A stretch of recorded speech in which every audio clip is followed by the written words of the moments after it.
OBC नेते प्रकाश शेंडगे यांनी राजकीय पक्षांना इशारा दिलाय।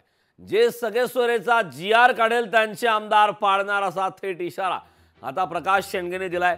राज्य सरकार ओबीसींकडे दुर्लक्ष करत असल्याचा आरोप करण्यात आलाय। कायदा सुव्यवस्थेचा प्रश्न निर्माण झाल्यास सरकार जबाबदार, तर ओबीसी उपोषणाचा वणवा राज्यभर पेटेल असं प्रकाश शेंडगेंनी म्हटलंय। लेखी आश्वासनाशिवाय सरकारच्या कोणत्याही बैठकीला जाणार नाही असं देखील प्रकाश शेंडगे यांनी आता ठाम भूमिका घेतली।